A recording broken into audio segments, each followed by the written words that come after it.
Hello and welcome. সবার প্রথমে আমরা কাগজের এই রকম জায়গায় ঘরটাকে এঁকে নেব। আর এই ছবিটা, অর্থাৎ যে ছবিটা তোমরা থাম্বনেল এ দেখলে এবং যেটা দেখে তোমরা এই ভিডিওটা খুলেছো, সেই ছবিটাকে কতটা সহজে করা যায় এখন সেটাই দেখার, এবং এটাকে খুব খুব খুব সহজ প্রক্রিয়ায় করার জন্য আমরা কয়েকটা খুব সহজ স্টেপ ফলো করব। আর প্রথম স্টেপেই আমরা এই কারণে একটা খুব সহজ ড্রয়িং করে নিচ্ছি। আর এই পর্যন্ত ড্রয়িং তোমরা করে নেবার পর রং শুরু করে দিতে পারো। প্রথমে লাইট ব্রাউন বা বার্নড সিয়েনা, যে রংটা তোমাদের কাছে আছে সেটাই তোমরা ব্যবহার করতে পারো। প্রথমে গাছে দেখো একটু চেপে, অর্থাৎ ডিপ করে বা গাঢ় করে রংটাকে করা হলো। তারপর সেই একই রং অর্থাৎ লাইট ব্রাউনটাকে খুব হালকা শেডে আমরা গাছের গায়ে করলাম। তাতে করে দুটো শেডই কিন্তু হয়ে গেল। একটা ডিপ করে করলে একটু ডিপ শেড আসলো এবং একটা হালকা শেড আসলো। আর তারপর আমরা গাছের পাতার জন্য করছি, তোমরা দেখতেই পাচ্ছ যে লাইট গ্রিন অর্থাৎ হালকা সবুজ, যে কোনো হালকা সবুজ যেটা তোমাদের বক্সে রয়েছে।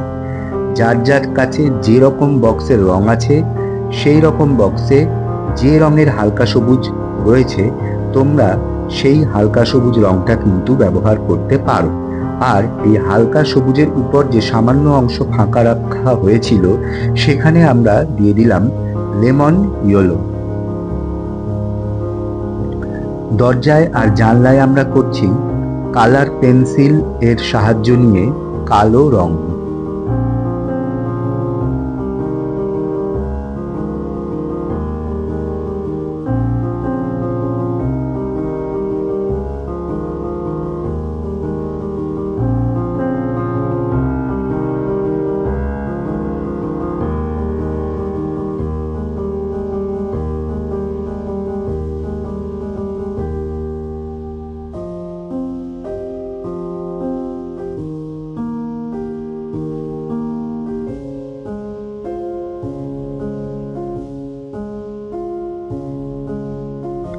ঘরের ছাদে আমরা দিচ্ছি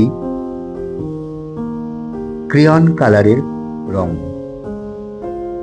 অর্থাৎ একটা ছবিতে তোমরা খুব সহজে, সাবলীলভাবে এবং স্বতঃস্ফূর্তভাবে ক্রেয়ন, কালার পেন্সিল এবং অয়েল প্যাস্টেল এই তিনটে রং কিন্তু স্বচ্ছন্দে ব্যবহার করতে পারো, কোনো অসুবিধা নেই।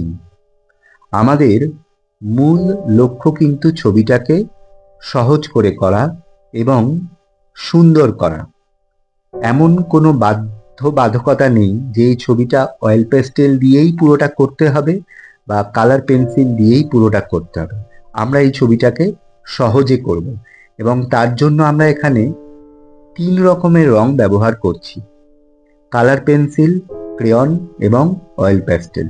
এই রংগুলি সাধারণভাবে সকলের ঘরেই কিন্তু থাকে, অর্থাৎ যারা ছবি আঁকো তাদের প্রত্যেকের কাছেই কিন্তু ক্রেয়ন, কালার পেন্সিল এবং অয়েল প্যাস্টেল এই 3টে রং কিন্তু অবশ্যই থাকে, এবং এই 3টে রংকে তোমরা খুব সহজেই কিন্তু ব্যবহার করতে পারো। আর এইখানে এই ধরনের একটি স্কেলের সাহায্যে আমরা আকাশে একটা সূর্য করে নিচ্ছি। হ্যাঁ, আর যেটা বলছিলাম যে কেন আমরা এই 3 ধরনের রং ব্যবহার করছি, কেননা পরবর্তীকালে তোমরা হয়তো অয়েল প্যাস্টেলের বদলে অয়েল পেন্টিং করবে, অ্যাক্রিলিক করবে বা ওয়াটার কালার করবে, কিন্তু সবার প্রথমে আমরা যে রংগুলো ব্যবহার করি সেটা হলো crayon, oil pastel, colour pencil. কেন না এই রংগুলো ব্যবহার করা খুবই সহজ। আর তাই আমরা যেহেতু বলেছিলাম যে এই ছবিটাকে আমরা খুব সহজে করব, তাই জন্য আমরা এই 3 ধরনের রঙই ব্যবহার করছি। যেমন আমরা এই হরাইজন্টাল লাইনের উপর যে গাছগুলো রয়েছে সেখানে আমরা ক্রেয়ন কালারের সাহায্যে এরকম হালকা একটি সবুজ রং বা এমেরাল্ড গ্রিন যদি থাকে তোমাদের কাছে, তো সেটা আমরা করে দেব। আর তার নিচে দেব একটু ডার্ক গ্রিন। ডার্ক গ্রিন এর বদলে তোমরা কিন্তু এখানে প্রুশিয়ান গ্রিন এই রংটাও ব্যবহার করতে পারো।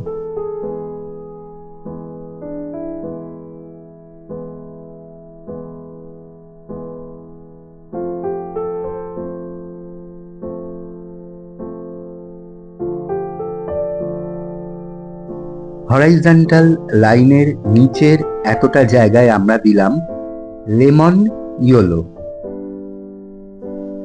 আর ঘরের নিচের এতটা অংশে আমরা দিচ্ছি ইয়েলো অকার। আর ইয়েলো অকার রংটা আমরা দিচ্ছি অয়েল প্যাস্টেল রং দিয়ে। আর এই রংটাকে এভাবে করা হয়ে গেলে তারপর তোমরা এর উপর কটন সোয়াব দিয়ে এভাবে ঘষে দিতে পারো।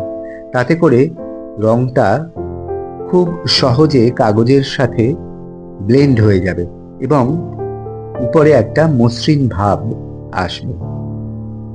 তাতে করে এটাকে দেখতে আরো সুন্দর লাগবে। আর কটন সোয়াবটা ব্যবহার করাও অত্যন্ত সহজ। আর তারপর আমরা লাইট গ্রিন রং দিচ্ছি এবং তার নিচে দেব সামান্য একটু ডার্ক গ্রিন।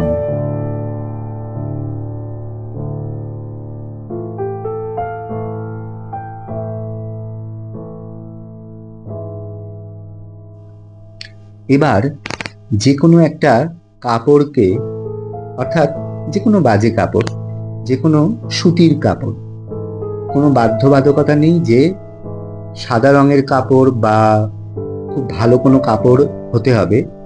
যে কোনো ছেঁড়া কাপড়, সেটা সুতির হলে খুব ভালো।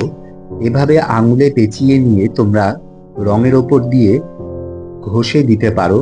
তাতে করে রংটা খুব সহজে কাগজের সাথে এবং অন্য রঙের সাথে ব্লেন্ড হবে। আর এই ধারের এই অংশগুলোতে আমরা কালার পেন্সিল দিয়ে ফিনিশিং টাচ করে দেব। তাতে করে করাটা খুব সহজ হবে। এখানটায় আমরা অয়েল প্যাস্টেল রঙও ব্যবহার করতে পারতাম, কিন্তু কালার পেন্সিল ব্যবহার করাটা ফিনিশিং দেওয়ার ক্ষেত্রে অনেক বেশি সহজ। আর আবারও একটা কাপড়ের টুকরোর উপর স্কাই ব্লু বা লাইট ব্লু রংটাকে এভাবে ঘষে নিয়ে তারপর সেই কাপড়ের টুকরোটাকে কাগজের উপর এভাবে ঘষে তোমরা আকাশের অংশ এবং জলের অংশটা রং করতে পারো। এটা একটা খুব সহজ প্রক্রিয়া।